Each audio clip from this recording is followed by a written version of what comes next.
The next app I want to show you is another app for the blind. This one is free, mostly. We'll come on to mostly in a minute. I know Warren loves the caveats with this app, that which bits of it aren't free. I just unlocked my screen, which locks it entirely the wrong time.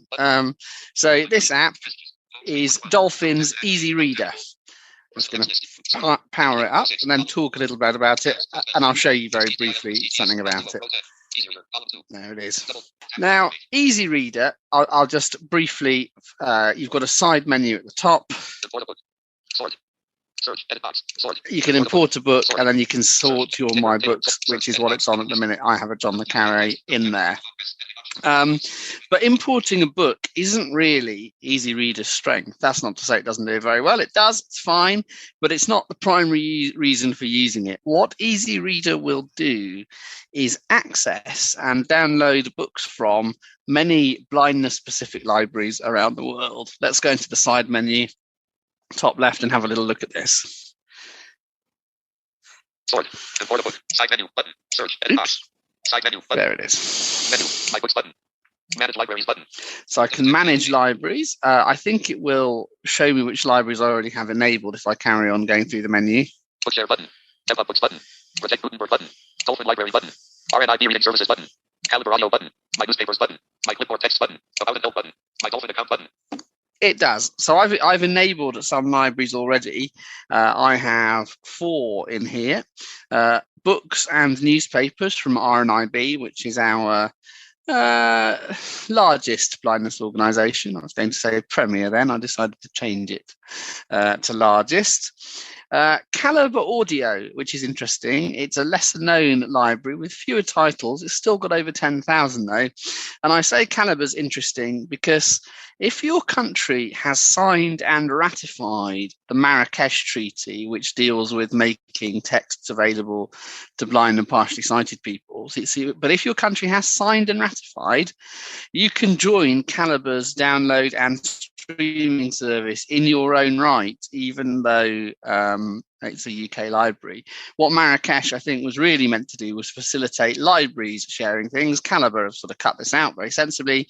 They offer CDs and memory sticks too. You can't get those internationally, but as I say, if your country has signed and ratified, I think the US, Canada, Australia, and New Zealand have, then you can sign up to Caliber Audio, pull down the Easy Reader app. You don't have to do that. Obviously, you could use their website and fire away to do that. It's audio, so we've strayed slightly off topic. I just mentioned it because it's in my library. I'll get back to ebooks now, but that is something that's available to you.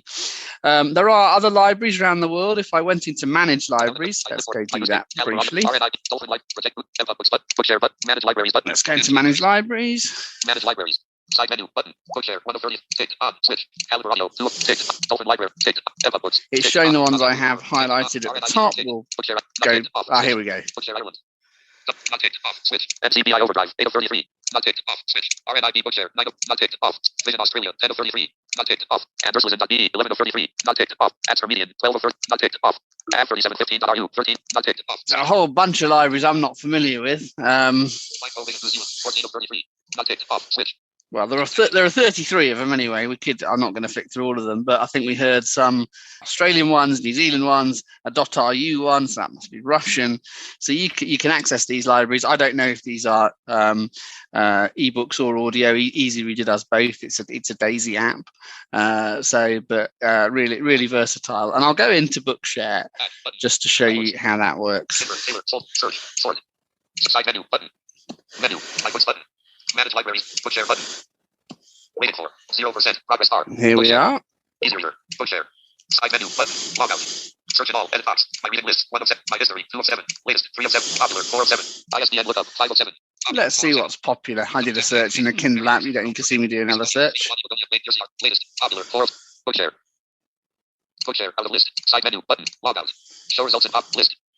Show results in popular. Search in all. Harry Potter. Book information. Harry Potter and the Sorcerer's Stone. Harry. Book information. The Lightning Thief. Percy Jackson and the Olympians #1. Rick. Book information. Out of my mind. Sharon Draper. Eva.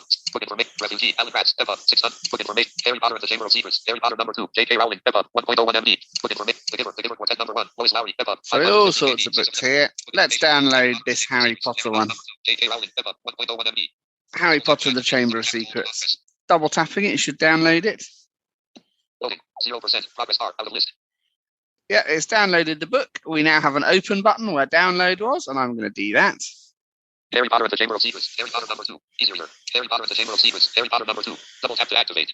Play pause button. So in the bottom of the screen now, I have a nice big play pause button. I'm not going to do that. I don't want to, even if it just plays Bookshare's notice. It's obviously good that we're allowed to convert these books accessibly. And even though I don't think it's breaching copyright, we don't really need to take the chance, do we? So I've got to play pause. Overview. Play 0%. Slider. Navigate next. Button. And navigate next, which is probably fairly arbitrary. It'll just be whatever the navigation unit is.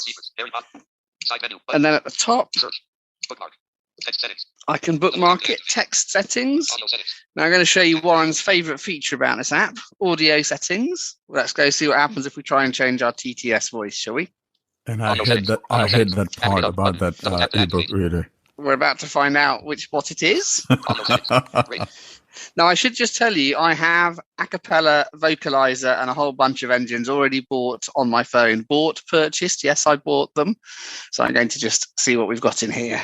21%. Slider. 100%. Voice. English. GBR. Voice settings. Button. Add voices. Button. Add voices. Let's see what this is. Add voices. Navigate up. Button. Add voices. Preview voices. American English, 1 of 164. Allison, 37 MB. Nuance vocalizer embedded, 2 of 164. £6.99. £6.99 for a voice I already own. That's a bit naughty. Now you know why I don't like this. So I think this is possibly. Well, I don't know. It might be just because the app's free and they've got to make money somewhere. I wonder if it's an iOS hangover, because obviously you didn't used to be able to share TTS engines on iOS. I don't know if Apple have opened that up at all, but previously, if you had 4 self-voicing apps, then they needed 4 copies of Acapella. You couldn't share Acapella between 4 apps. Now, Apple might have relaxed that. Either way, Dolphin charge. What you have to do if you do want to use a TTS that's different to your system TTS is what you do with Moon Plus Pro, really. You have to go in and change it. So I have to set my system voice to Acapella to be able to use Acapella. I don't think there's a way then to change it back to Eloquence and still have Easy Reader use Acapella as there is with Moon Plus Reader Pro, but it will work if you change your system TTS to the one you want to read the book, albeit temporarily. You are safe from having to buy that. I must drop Dolphin a line about that to see if they can't change it, or to at least get a rationale as to why it is. As I say, it's a free app. They're a commercial venture, maybe that's why, I don't know. But I shall email them, see if they can't, because it's a really good app. I mean, that's a nice interface. The book downloaded eventually, obviously, despite my slow or Bookshare's slow internet connection. And the nice thing is, while the options for all the libraries might appear a little different, it's all in a nicely designed app. There's a consistency to it. It works in the same way, broadly speaking. And then, the Daisy, the EPUB, as the Bookshare one is, Daisy for other libraries on there. It just appears. You get your play pause button at the bottom. You can move by navigation. There is a navigation button past settings. What that will show you is it depends on what the publisher's done. Obviously, Dolphin can't intuit a table of contents if there isn't one there. So, sometimes that might be arbitrary, sometimes it might be useful. But you can go and have a play with that. You've got text and audio settings too. So I like it. Despite that TTS annoyance, I think it's really handy to be able to access all your libraries from that place. What I should say, one final point, when you first install it, and I've used it for a long time, you will need to log in using a Dolphin account. So I can't remember if they let you use Google or Facebook. If not, just create a Dolphin account or use Google if you're comfortable doing that. Once you've logged into the Dolphin app, if you then want to add a library like I have with Bookshare and I have with the RNIB ones and Calibre, you will need to log in with each of those libraries. So if you're using a library with the app, there's a minimum of 2 logins. Your Dolphin login, which you do to enable the app to work for you. And then you need to log into each library. Typically, the libraries remember your login. Sometimes they have a bit of a wobbly and don't, but normally it's fine. Normally you stay logged in everywhere you should do. But that initial Dolphin login, I think, can throw people when combined with the second library login. But that is Dolphin Easy Reader.